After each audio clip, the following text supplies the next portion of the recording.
हमारे खास कार्यक्रम रिपोर्टर्स लाइव में आप सभी का स्वागत है। इस प्रोग्राम में हमारे साथ देश के कोने कोने से रिपोर्टर्स जुड़ते हैं, जिनके साथ देश भर की बड़ी बड़ी खबरों पर हम चर्चा करेंगे। तो शुरुआत उत्तर प्रदेश से कर लेते हैं रिपोर्टर्स लाइव की। उत्तर प्रदेश से हमारे साथ हमारे संवाददाता प्रदीप आनंद श्रीवास्तव लाइव जुड़े हुए हैं। प्रदीप, आपसे जानना चाहेंगे उत्तर प्रदेश में क्या कुछ दिन भर की बड़ी खबरें आपके पास है। देखिए पूजा, अगर हम सबसे पहले बात करें तो उत्तर प्रदेश के जितने भी सरकारी और गैर सरकारी विद्यालय हैं उनको एसीएस अवनीश अवस्थी ने बढ़ते हुए कोरोना संक्रमण को देखते हुए 6 फरवरी तक बंद करने का निर्देश दिया है। इसमें जितने भी सरकारी और गैर सरकारी हैं सबके लिए नियम लागू है और ऑनलाइन क्लासेस चलते रहेंगे। एक विद्यार्थियों के लिए एक अलग से एडिशनल व्यवस्था बनाई गई है कि अगर जिनके पास इंटरनेट की व्यवस्था नहीं है, मैनुअल फ़ोन लेकर वो पढ़ाई कर रहे हैं, तो उनको उस विद्यालय के क्लास टीचर, जो उसके क्लास टीचर होंगे, वो फ़ोन करके और सारे विषयों की जानकारी लेंगे और जिस विषय में वो स्टूडेंट अपने आप को कमज़ोर महसूस करेगा उसको वो फ़ोन के माध्यम से पढ़ाएंगे और अगर नियरेस्ट हुए तो उनके घर पे होम ट्यूशन भी देने जाएंगे। इस तरह की व्यवस्था पहली बार उत्तर प्रदेश में होने जा रही है।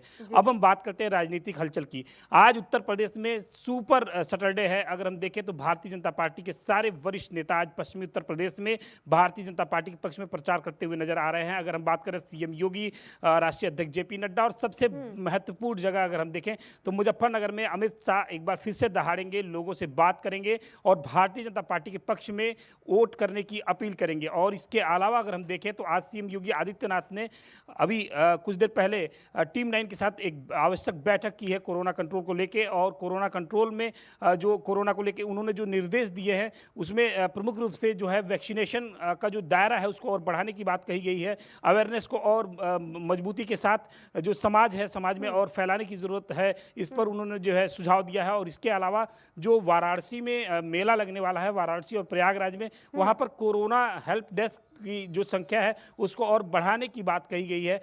तो कोरोना बढ़ते हुए कोरोना संक्रमण में हालांकि उत्तर प्रदेश में पिछले 24 घंटे में जो रिकवरी रेट है उसमें बढ़ोतरी हुई है और जो केस हैं वो थोड़े कम आए हैं। एक संतोष है, एक सुखद जो है समाचार है उत्तर प्रदेश के लिए। अब इसके अलावा अगर हम बात करें तो संजय चौहान जो अपनी पार्टी के साथ विलय कर चुके थे अखिलेश यादव के साथ, अब खबरें ये ऐसी आ रही हैं कि सीट मनमाफिक सीट न देने से संजय चौहान अब जो है समाजवादी पार्टी से नाता छोड़कर अब बहुत जल्दी भारतीय जनता पार्टी ज्वाइन कर सकते हैं।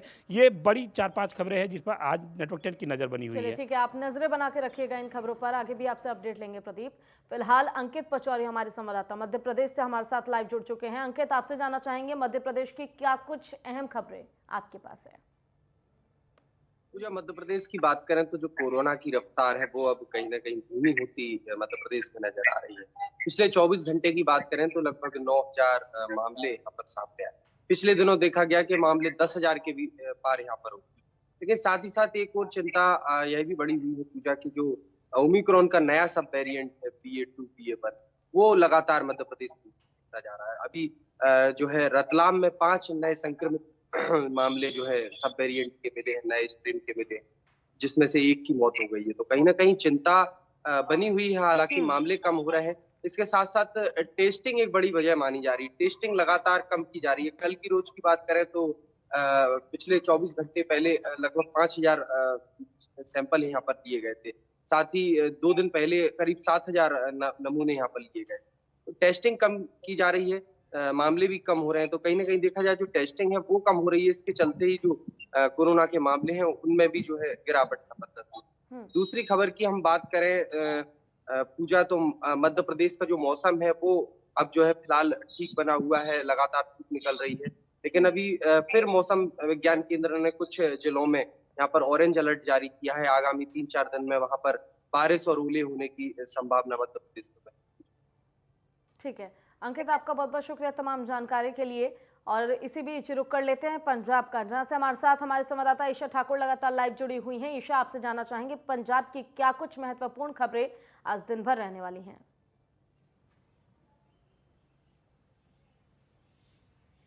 जी बिल्कुल, देखिए जिस तरीके से पंजाब विधानसभा चुनाव हैं और सरगर्मियां अपने चरम पर हैं और पंजाब विधानसभा चुनाव 2022 की बात करें तो इस वक्त जो सबसे हॉट सीट है अमृतसर ईस्ट है, क्योंकि यहां से नवजोत सिंह सिद्धू पंजाब कांग्रेस प्रधान जिन्होंने अभी अभी नामांकन भरा है, उनके खिलाफ श्रोमणी अकाली दल ने बिक्रम सिंह मजीठिया को चुनाव मैदान में उतारा है। और यहाँ से हालांकि बीजेपी ने भी अपने उम्मीदवार को उतारा है और आम आदमी पार्टी की महिला उम्मीदवार भी चुनाव मैदान में है, लेकिन मुकाबला जो होगा दो नेताओं के बीच में होगा, बिक्रम सिंह मजीठिया और नवजोत सिंह सिद्धू।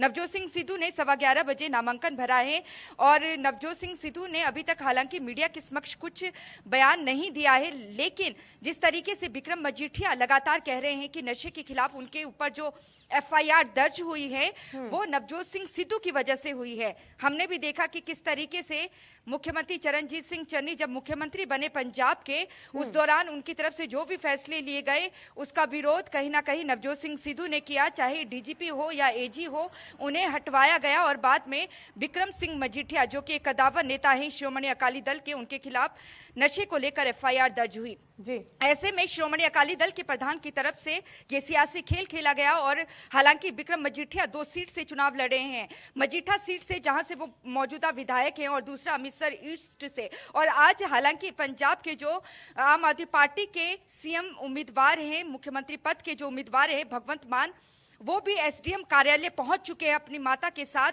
धूरी से वो चुनाव लड़ने वाले हैं, वहां से नामांकन भरेंगे। लेकिन जो आज नजरें टिकी हुई थी वो थी अमृतसर ईस्ट में, तो अमृतसर ईस्ट से नामांकन भर दिया है नवजोत सिंह सिद्धू ने। दोनों नेता किस तरीके से आमने सामने होंगे वो देखने वाली बात होगी, किस तरीके से आरोप प्रत्यारोप दोनों एक दूसरे पर लगाते हैं और क्या नतीजे होंगे यहाँ के, ये देखने वाली बात होगी। क्योंकि इस बार पहले माना जा रहा था कि पटियाला शहरी सबसे हॉट सीट होगी, क्योंकि कैप्टन अमरिंदर सिंह वहां से चुनाव लड़ रहे हैं और ऐसे में नवजोत सिंह सिद्धू वहां से चुनाव नहीं लड़ रहे हैं। अमृतसर ईस्ट जो कि वहां से वो मौजूदा विधायक हैं वहीं से लड़ रहे हैं। ऐसे में निगाहें अमृतसर ईस्ट पे टिकी है।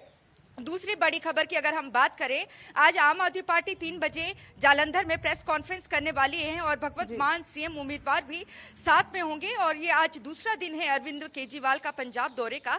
तो ऐसे में देखना होगा कि अरविंद केजरीवाल क्या कुछ मीडिया के समक्ष कहते हैं। बीते कल हमने देखा कि लगातार अरविंद केजरीवाल यही कहते नजर आ रहे हैं। अभी 10 मिनट पहले भी उन्होंने ट्वीट किया है कि भगवंत मान से उनकी बात हुई है, नामांकन भरने जा रहे हैं और उन्हें उम्मीद है पंजाब की जनता उन्हें ही मुख्यमंत्री बनाएगी। तो ऐसे में लगातार अरविंद केजरीवाल ये जरूर कह रहे हैं कि भगवंत मान ईमानदार हैं, वो खुद भी केजरीवाल खुद को भी कह रहे हैं कि वो ईमानदार हैं, लेकिन कहीं ना कहीं बीजेपी और जो दूसरे पार्टी हैं चाहे कांग्रेस या श्रोमणी अकाली दल, उनका कहना है कि अगर आप ईमानदार हैं तो इस तरीके से आपको बखान करने की जरूरत नहीं है। क्योंकि लगातार देखिए आज किसानों की भी प्रेस कॉन्फ्रेंस है और जो किसान जथेबंदी आज चुनाव लड़ने वाली है, क्योंकि पहले जो किसान नेता हैं बलबीर सिंह राजेवाल, BKU राजेवाल के प्रधान, उन्हें मुख्यमंत्री बनाना था आम आदमी पार्टी ने। लेकिन जिस तरीके से किसानों ने कहा कि पैसे लेके यहाँ पे टिकटें बांटी गई है आम आदमी पार्टी की तरफ से, तो ऐसे में अब ये देखना होगा किसान आम आदमी पार्टी को लेकर कुछ कहते हैं या नहीं, वहीं केजरीवाल क्या कुछ कहने वाले हैं या क्या लुभावने घोषणाएं वो करने वाले हैं। तो ये इन सब खबरों पर आज नजरें टिकी रहेगी। पूजा जी ठीक है ईशा, बहुत बहुत शुक्रिया आपका तमाम जानकारी के लिए। और यहाँ रुकेंगे छोटे से ब्रेक के लिए, जल्द लौटेंगे।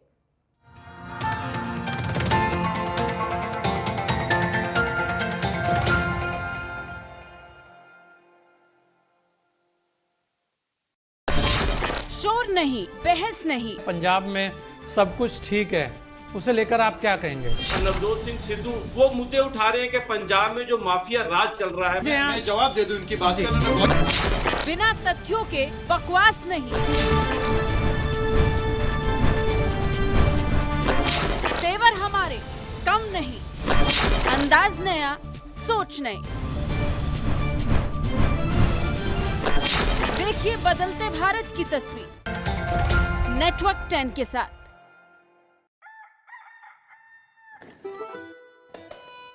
ये है जगन्नाथ मिश्रा, अक्सर चिड़चिड़े से नजर आते हैं, छोटी छोटी बात पर बच्चों की तरह से बिगड़ जाते हैं, शायद इसलिए कि बच्चे अब पास नहीं रहते। क्या है कि जब अपने सपने तोड़कर बच्चों के लिए कमरे जोड़ रहे थे तो सोचा नहीं था कि उनमें बच्चे नहीं बस यादें रहेंगी। पर मानेंगे नहीं कि किसी बात का दर्द है, भाई कैसे माने?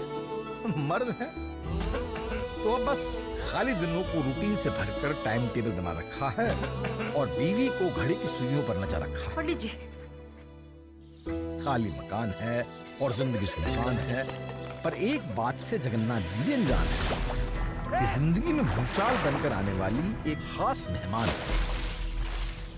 रिश्ता नहीं, ये है कोई और अनोखी जगन्नाथ और पूर्वी की दोस्ती अनोखी। 7 फरवरी से रात 9:30 बजे सोनी पर। जीजा जी बहुत बहुत बधाई हो। एक आप तो लीजिए। इंडियाज बिगेस्ट टीवी प्रोड्यूसर अरमान ओबेरॉय ने तुम्हारा हाथ मांगा है। पूरी जिंदगी आराम ही आराम। पर मेरा सपना आराम नहीं, एक राइटर बनना है। आपके पास तो कई ऑप्शंस होंगे ना, तो फिर मैं ही क्यों? तुम्हारी सादगी ही तुम्हारी खूबी है। लेकिन शादी के बाद अपना एक मुकाम बनाना चाहती हूँ। हाँ बिल्कुल। वादा? वादा। बच्चे, उनकी परवरिश, घर, इन सब के बाद वक्त मिल जाए तो बना लेना मुकाम। सौम्या को नहीं है खबर, वो जा रही है कैसे पिया के घर, मुंह से छल किए जाए। 7 फरवरी से रात 9 बजे सोनी पर। देश दुनिया का हर नगर महानगर शाम तक की 5 बड़ी खबर आ गया है। खबरों का नया मंच, देखिए 5 का पंच। राजनीति की बिसात पर शहमात का खेल कहां से निकली, विकास की लखनऊ में मेरठ की क्रांति, बुंदेलखंड की झांसी, प्रयागराज का संगम, आगरा का ताज। अब होगी यूपी के हर गांव की बात, हर शहर की बात। मेरा यूपी, मेरी शान। देखिए नेटवर्क 10 पर यूपी लाइव।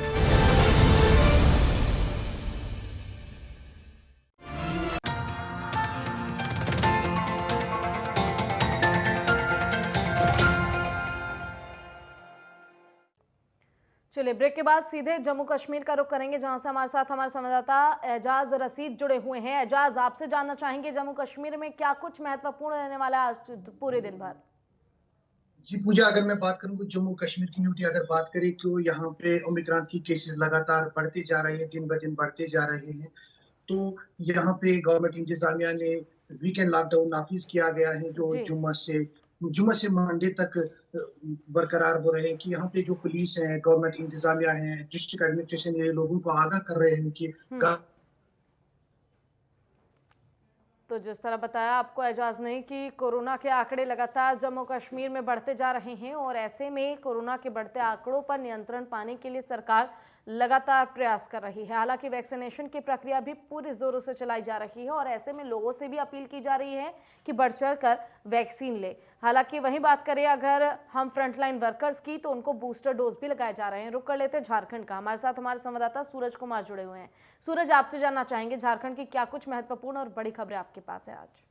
तो देखिए, झारखंड के लिए अगर हम बात करें तो झारखंड कांग्रेस की आज बड़ी खबर यहाँ पे मानी जा रही है, क्योंकि झारखंड के नए कांग्रेस के प्रभारी अविनाश पांडे आज दोपहर में रांची पहुंच रहे हैं और रांची ये उनका 3 दिवसीय दौरा माना जा रहा है। और अविनाश पांडे के साथ जो सह प्रभारी है सिंघार, वो भी रांची 3 दिवसीय दौरे पर पहुंच रहे हैं। और पार्टी के जो नेता है, जो कार्यकर्ता है, जो विधायक, उनकी तरफ से उनके 3 दिवसीय दौरे को लेकर पूरी तैयारियां कर ली गई है। कल यानी 30 तारीख को पार्टी के जो मंत्री हैं, जो प्रदेश अध्यक्ष हैं, इसके अलावा जो शाह प्रभारी हैं, इनके तमाम जो नेता है उनके साथ वो कल बैठक करेंगे। इस बैठक में जो कांग्रेस विधायक दल के जो नेता है आलमगीर आलम भी शामिल होंगे। जाहिर तौर पर उनके नए प्रभारी को लेकर ये काफी महत्वपूर्ण दौरा ये माना जा रहा है। 3 दिवसीय दौरे के दौरान पार्टी के जितने भी विधायक है, पार्टी के जितने भी जिला अध्यक्ष हो या फिर पार्टी के जो वरिष्ठ नेता है, उनके साथ वो 3 दिवसीय दौरे के दौरान वो बैठक करेंगे। जाहिर तौर पर आरपीएन सिंह जो पहले प्रभारी थे, बीजेपी में शामिल होने के बाद अविनाश पांडे को झारखंड के नए प्रभार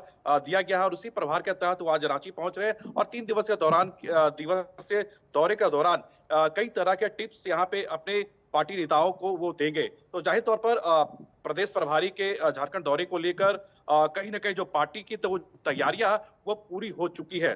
दूसरी और महत्वपूर्ण खबर की बात करें तो 31 जनवरी को मुख्यमंत्री ने सभी विभाग के सचिवों को तलब किया है। तकरीबन 3 बजे सभी विभाग के सचिव तमाम डेटा के साथ यहाँ पे मौजूद होंगे। सरकार के द्वारा जो चलाई जा रही योजनाएं या फिर केंद्र सरकार की तरफ से जो बजट है, वो बजट की राशि को लेकर क्या खर्च हुई है, क्या अभी तक शेष राशि बची है, इन तमाम मुद्दों को लेकर सचिवों के साथ वो महत्वपूर्ण बैठक करेंगे। और क्या ये भी लगाया जा रहा है कि 2022-23 की जो बजट है उसे लेकर सरकार मुख्यमंत्री सचिवों से रायशुमारी भी करेंगे। तो जाहिर तौर पर मुख्यमंत्री की जो 31 जनवरी को होने वाली जो सचिवों की बैठक है, ये भी काफी महत्वपूर्ण मानी जा रही पूजा।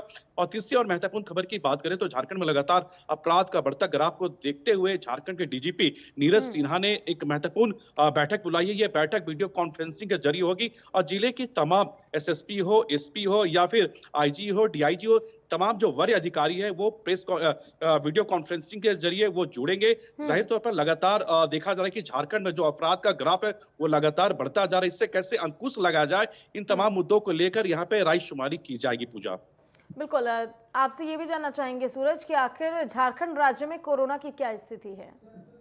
जाहिर तौर पर पूछा, अगर कोरोना संक्रमण की बात करें तो 24 घंटे के अंदर में पूरे झारखंड में 912 केसेस मिले हैं और 100 संक्रमित राजधानी रांची की पाए गए हैं और लगभग 5 संक्रमितों की मौत हुई है। अगर हम पूरे केसेस की बात करें तो पूरे झारखंड में 10,383 एक्टिव केसेस यहाँ पे है। या कह सकते हैं कि जो लगातार कोरोना में जो लगातार जो एक टाइम था कि जिस तरह से लगातार यहाँ पे ग्राफ बढ़ता जा रहा था पर डे, यानी प्रत्येक दिन 24 घंटे में लगभग 4 से 5 हजार जो संक्रमित मिलते थे, वो संक्रमितों की संख्या घट के 1000 के अंदर आ चुकी है। और जहां तक जो रिकवरी रेट है वो भी लगातार बढ़ता जा रहा। तो यानी कह सकते हैं कि सरकार के तरफ से जो गाइडलाइन है उससे लोगों के द्वारा यहाँ पे पालन करते नजर आ रहे हैं और सरकार के द्वारा जो कोविड का जो वैक्सीनेशन है वो हर गांव हर पंचायत तक पहुंच रही है। जी पूजा, चलिए ठीक है सूरज, आपका बहुत बहुत शुक्रिया तमाम जानकारी के लिए। सीधे चलते हैं उत्तराखंड, जहां से हमारे साथ हमारे संवाददाता योगेश सेमवाल जुड़े हुए हैं लाइव।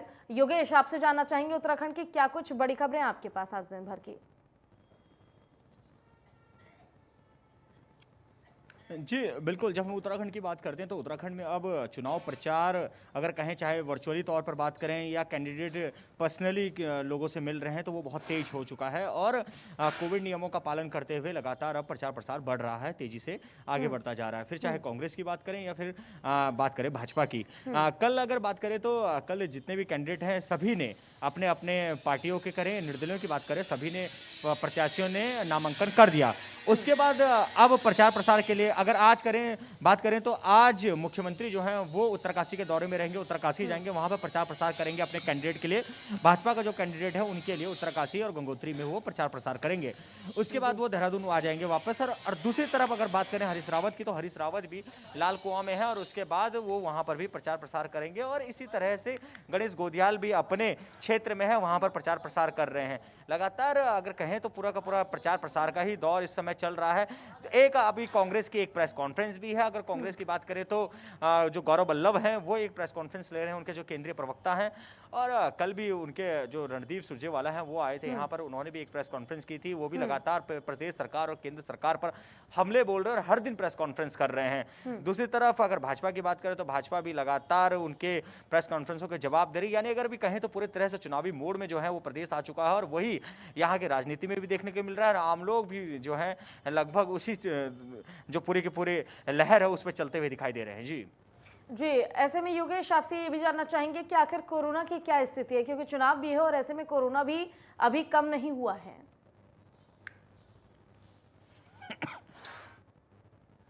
बिल्कुल, जब हम कोरोना की बात करते हैं तो कुछ स्थिति इस समय कंट्रोल में आई है। थोड़ी सी एकाएक मामले 5000 के करीब पहुंच गए थे और अगर अभी देखा जाए तो स्थिति काफ़ी कंट्रोल में आ गई है। 2500 के पास जो है वो मामले पहुंच गए हैं, 2500 के करीब अब मामले आ गए हैं। यानी कि कंट्रोल थोड़ा हुआ है, क्योंकि लगातार अगर स्वास्थ्य विभाग की बात करें तो वो लगातार अपील भी कर रहा है कि आप लोग आके अपने यहाँ पे जो है वैक्सीनेशन कीजिए अपने आप को। अगर किसी ने फर्स्ट डोज लगाई तो सेकंड डोज लगवाइए, बूस्टर डोज लगवाइए। इसको लेकर भी लगातार अपीलें कर रहे हैं और इसको लेकर थोड़ा बहुत कंट्रोल में आया, लेकिन कब तक कंट्रोल में रहता है ये भी देखना होगा। जी चलिए, बहुत बहुत शुक्रिया आपका योगेश तमाम जानकारी के लिए। सीधे चलते हैं जम्मू कश्मीर, जहां से एक बार फिर से हमारे साथ हमारे संवाददाता एजाज रशीद जुड़ चुके हैं।